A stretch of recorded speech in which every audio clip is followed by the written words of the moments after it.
Hello everybody, Brad Johnson here. And in this video, I'm going to be talking more about the topic of the key success to inner work. Now, a lot of clients who I've talked to over the years who really are dedicated and they do want to get better, they do want to move past a lot of these hurdles, they want to get past a lot of their blocks.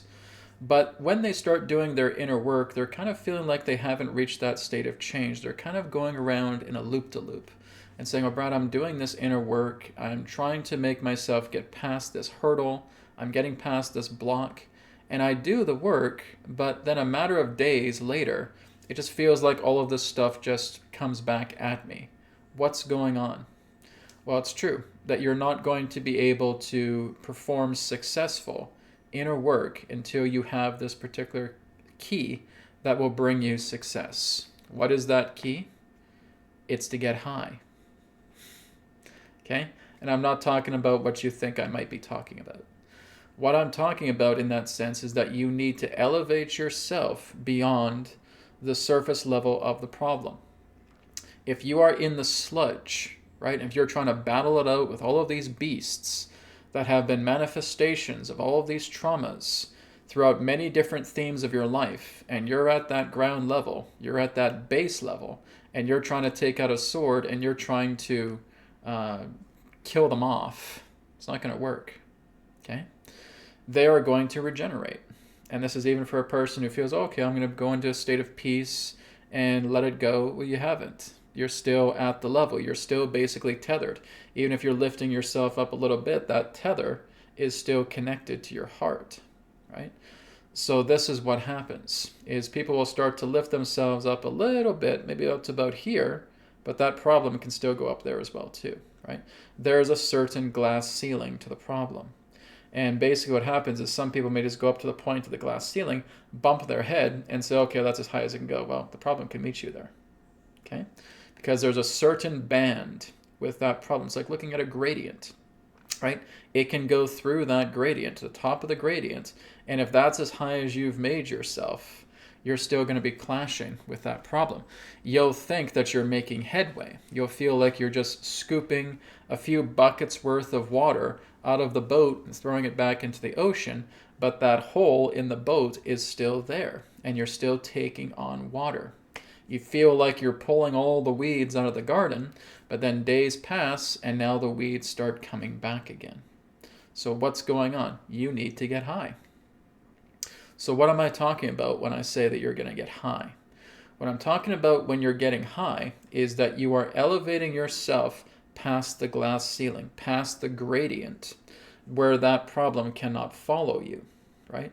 Because again, it has a vessel, and the vessel is that problem gradient, right? So it's like looking at that gradient color, right? So we see a mixture of that gradient color band, but it only goes so far. It can't go into another color, right? Let's just say, for example, it's a red gradient, and it goes all through the spectrums of red, and all you're really doing is you're just bumping your head at the top of the gradient of the red gradient color, and the problem can still meet you there.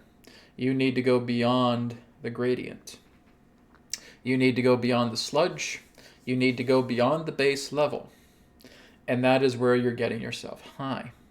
This is what I've talked about many times, about the idea of doing breath work, right? So if you've seen one of my videos, and I'll put the video up there so you can take a look at it, okay, about 3 pranayama exercises for optimal health, okay? So one of them is the Kakashuddhi Kriya. Another one is the Rachaka Pranayama. Another one is the Kand Pranayama. Okay, and these are just 3. There's several other ones as well too, and I will probably do a follow-up video on the pranayama exercises. But this is great. Just starting off with those 3 is great, right? So the key here is just keep your spine nice and straight. Start working with any of those particular practices, with all of them I would suggest, working with 1, 2, 3, just like in the order that I talked about in the video. And what you're doing is you're getting yourself into an expansive state, right? You're starting to do that breath work. You're starting to feel yourself become lighter. You're taking 5, 10, 15, perhaps even 20 minutes of your time going into those pranayama exercises and getting yourself into a subtlety, right? This is what I refer to as the dilated state, or a dilation technique. Because what you're doing is that while you're doing this breath work and several minutes pass, you may have a little hand mirror, you may have your phone, and you're able to check your eyes, right? And knowing that they are dilated. When your eyes are dilated, that is your own body's receptivity to moving into the dorsal vagal, to moving into the parasympathetic. And that's what we're doing. You want to be fully immersed in the parasympathetic nervous system. You want to move into the parasympathetic. You want to be dilated. Okay?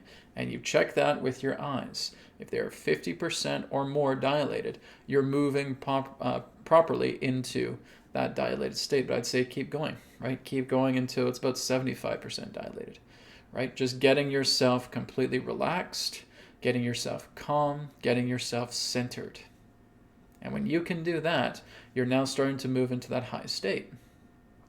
So when you're actually working together with your inner work, right? You can say you're doing shadow work. You can say you're doing inner work. I'm just cleaning the energetic pipes, cleaning out the emotional pipes, cleaning out the mental pipes. Great. But like I said, this is where a lot of people slip up. They stay here. They stay within the gradient of the problem. Okay? When you're moving up into the higher state, you're basically going to your summit, right? You guys may have heard me talk about going to summit level, right? And that's basically what this is. You're going to the summit level, and you're staying there. Now, when you're there, you're not ignoring the problem, right? You're not pretending like it doesn't exist. You're engaging it from up here, right? So it's kind of like you're just seeing yourself standing at the top of Mount Olympus. And now you see that problem down there. And all you're doing is letting it go completely. So that beast that's down in the valley, covered in slime and sludge and grime, that you're now being able to look at, you're engaging it with peace. You're putting your peace onto that problem that has manifested as that beast. And now that beast starts to fade away, starts to completely dissolve and be completely and totally transparent, where it no longer resides within your life anymore. So what we're doing is we're doing the breath work. We're elevating ourselves up, right? This is the key to success. We're at the summit level, and now we're just Om chanting. We're Om chanting directly into the problem itself. If I'm holding the problem right here, like it's a sphere, and I'm just Om chanting directly into the center of it. Om, Om, Om, Om, Om, Om. Look what's happening to the hand. It's starting to shrivel up. It's starting to now completely breach, and you're feeling that problem vanish, right? So this again is just giving you the analogy of the resolving of the problem. It's shrinking up. It's minimalizing. It's now completely disintegrating and vanishing from your life, because you are now standing at the top of Mount Olympus, your own Mount Olympus, in your power, engaging that. Not involving yourself with the melodrama that represents the problem, but engaging it. Engaging it means you're giving it your attention and you're working upon it by presenting your peace, presenting your light, presenting your true power. And that's how you get high, right? So you got to do your breath work. You got to get up here, right? Your problem is not going to be resolved by you playing within the gradient of that sludge and base level to where the problem itself was erected, right? Problems will always emerge when you're low. The ability to heal the problem happens when you're high, okay? So if I'm falling and tumbling down Mount Olympus and then going all the way down to the valley again, I've hit rock bottom. Now that I've hit rock bottom and I'm grumbling and complaining and whining and belly aching about all of these things, what happens? I'm in a low state. I'm in low voltage. It's like looking at your cell phone and seeing that battery just starting to flicker red. You're really low on voltage right now, right? You barely have any charge in you at all. Oh, well, that sucks. I shouldn't be out of charge. And who does this computer think it is? And blah, blah, blah. And you just start manifesting all of these beasts while you're down in the valley. Guess what happens? When you're up in the summit, there's no beasts. There is the divine that is the summit, because you've supercharged yourself. You are supercharging yourself to remedy your problems. And I don't care how intense you think they are, right? They can only have a glass ceiling. And the only reason you think that those problems are intense is because you're playing in the same gradient to where those problems exist. You haven't been able to go past the glass ceiling. Because when you start going up, it's like you're turning semi-transparent. It's like you're phasing out of that gradient, and it's moving all the way up in these gradients until you're at the top of that rainbow gradient itself. The beast is looking up and saying, how did he or she do that? How were they able to do that? They just moved out of the gradient. I can't follow that. This is my vessel, right? This is my domain. I can't do that. Okay? So what you're doing is you're supercharging yourself. You're getting high, and you're moving all the way up to the summit. And now you're looking down, and you're all charged up because you did the breath work, because you're doing the Om chanting, because you're doing the Om japa, right? You're basically invoking peace. You're invoking the source center vibration to which the Om chanting stands for. And that's what you're bringing down upon the problem. And within a very, very, very, very short time, you're watching that problem vanish before your eyes. I'm doing the breath work, right? So I'm doing Rachaka, 4 seconds in, 8 seconds out.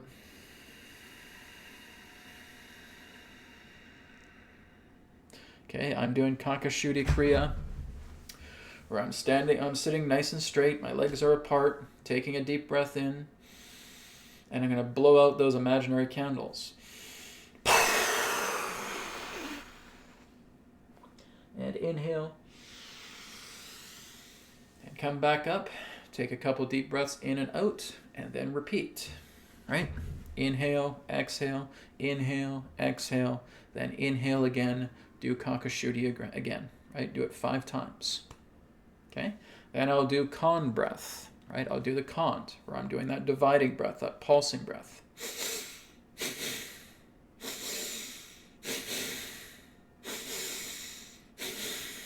Okay? And I'm continuing to do that. I do that 10, 15, 20 times, 21 times, 30 times. And now I'm feeling a difference. I do those 3 pranayamas back to back, right? I may start off with Rachaka, then I'll go into Kakashuti, or maybe I'll start off with Kakashuti first, and then go into Rachaka, and then go into Kant, right? As long as we're doing those 3 particular breaths back to back, you are again getting yourself high, right? So if you need to get them higher, then just continue to do longer durations of those repetitions of breath, right? If you've done 5 of the Kakashuti, add a 6, add a 7, right? You've done 10 of the Kan breath, add 11, add 12, okay? If you're doing 15 or 20 of the Rachaka breath, add 17, add 22, add 25, right? Add a little bit more. You have to be aware of your own gauge, okay? Some of us can get there very quickly. Some of us may need to do a whole half hour or a whole hour of pranayama before we just start to relax. Because again, your mind is still racing while you're doing all this breath work. You need to relax, right? You need to focus. You need to be here. You need to be in the center so that you're letting that breath take you into the parasympathetic, right? And you're not trying to go back to square one by bombarding yourself with conflicting thoughts. Be here, be now, work with the breath, be present with the breath. Be present of the amount of volume of breath that you are intaking and the amount of volume of breath that you are outtaking. Be with the breath. And that's what's going to help you to get into dilation quicker. You're going to expand. You're going to get high. You're going to go to summit level. Good. Now I see the problem. Here's the problem. Like I'm holding a ball in my hand. Here's the problem. And I'm Om chanting right in the center of my hand to where the ball is. And I keep Om chanting, Om chanting, Om chanting, just like in prana transmission technique that I've been teaching you guys, right? And now everything starts to get softer. Now I just ask myself the question, can I let this go? Can I let this problem go? Well, Brad, I'm almost there, but I think I have to do a few more Om chants. And do it, right? Om, Om, Om. Whether you're doing it verbally, whether you're doing it mentally, doesn't matter. Either way is fine, okay? And you're just Om chanting, Om chanting, Om chanting. And now you're looking back at the problem and you're asking yourself the question, can I let this go? Can I let this problem go completely? Yes. And it's gone. It's completely vanished. You look down at the valley, you're looking all around you, 360 degrees down at the valley. That beast isn't there anymore. You've completely cleared it away. And I want you just to take 60 seconds. 60 seconds where you are savoring that feeling that you have now, that you're now experiencing after letting all of that go. That is absolutely crucial. Okay? Absolutely imperative. Very important. Take 60 seconds and savor that now moment feeling by knowing that that is now completely gone. Now that's just the beginning. Okay, that's not the end. Now what you need to do is you need to start setting goals. You need to start setting goals pertaining to what that problem itself represented. And now you're moving into the divine level of letting that theme flourish, right? So if it was something in regards to an argument with a couple in that sense, if it's I feel like my ex-partner is driving me crazy in that sense, and now I've been able to let all of that go, I'm basically just coming in a state of peace to that. I'm going to resolve that, which means I'm not getting involved with fights. I'm just going to send my ex-partner a blessing. I don't have to be present with him or her. I'm just sending a blessing, and I'm saying I'm letting all this go, and I'm releasing it from now on, and I'm going to start developing a new foundation of relationship. I'm just going to offer more compassion, more love, more joy into the relationships that I forge. I'm letting go of the old that no longer serves, and I'm now bringing in the new to bring that about, right? Whether you say it no longer serves, or whether you say it no longer accommodates me, or no longer is viable with me, however you want to put it, doesn't matter, okay? But you're letting all of that go, and you're letting new things come in, okay?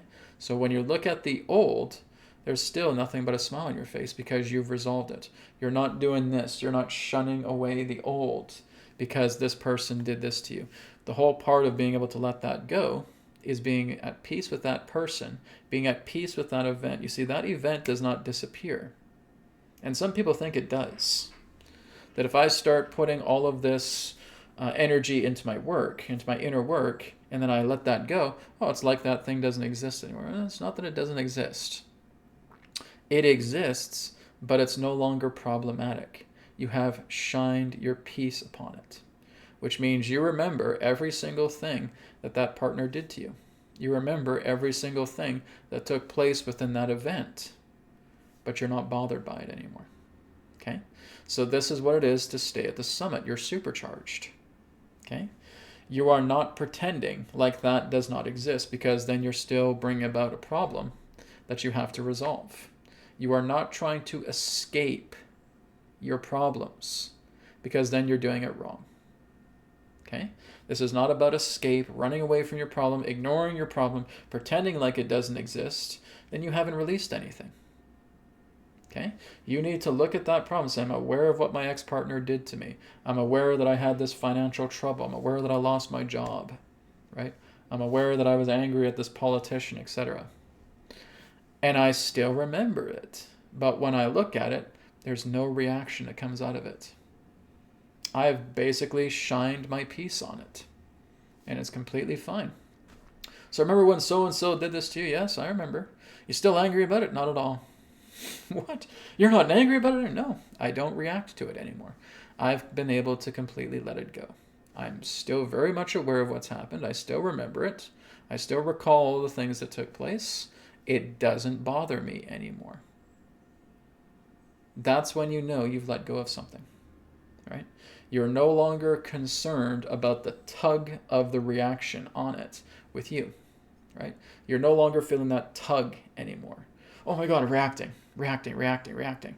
What did I say reacting represents? Reacting is the cause to all suffering. Okay?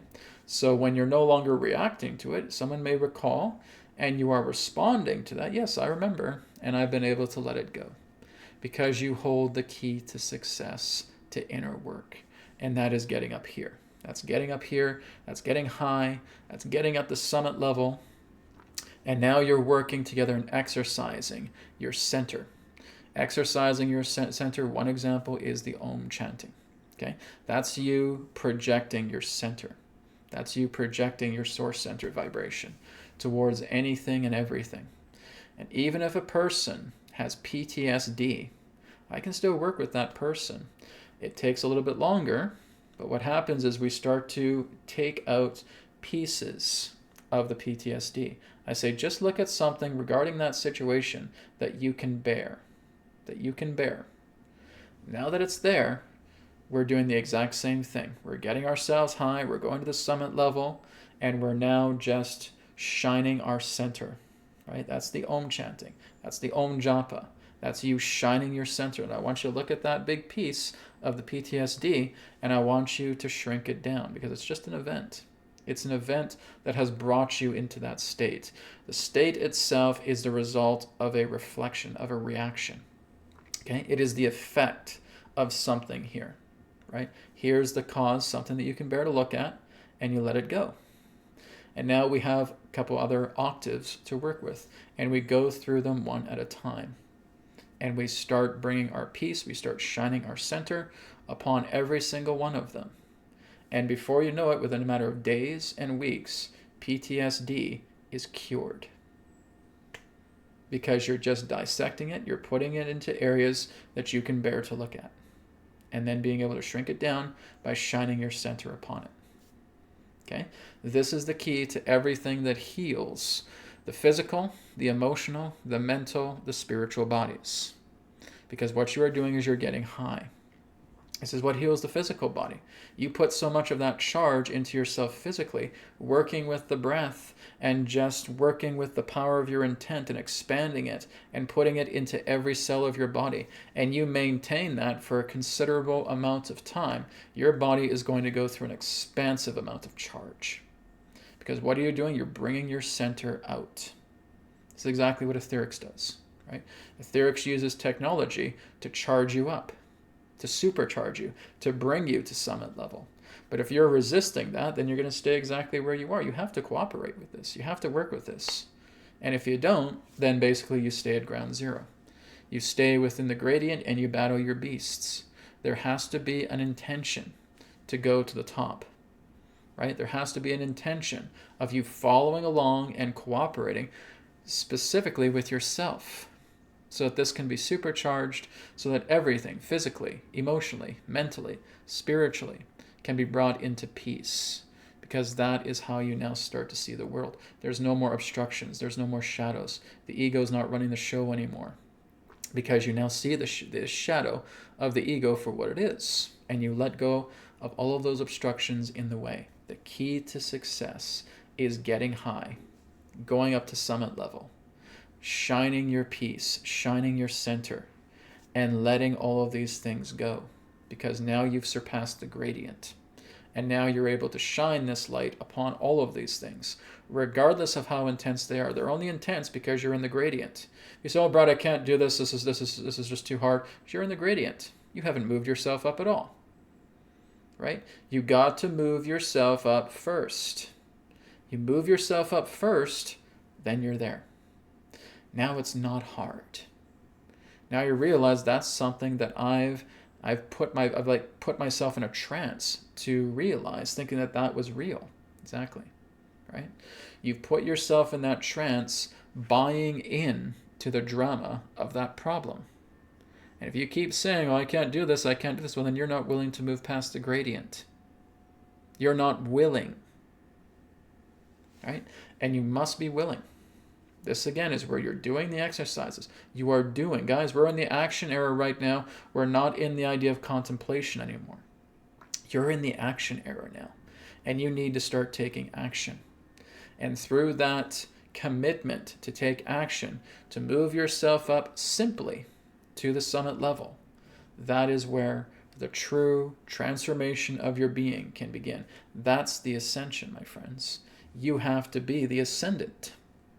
You can't think that something else is going to go and do it for you, because you're deluding yourself if you think that. This has to come through you. You have to move through the gradient. You have to come to the summit. You now start exercising your center and shining that peace upon all of your problems, upon all of your demons. And they will always reside within that band. They're not going anywhere. You're moving beyond it. You're learning to live above your struggles because you're making peace with them. And that is where you see the true world. Thank you so much for watching, and I'll speak to you again in another perspective of the now. Om Shanti Shanti Shanti. Namaskar, and may it be well with you. Bye for now.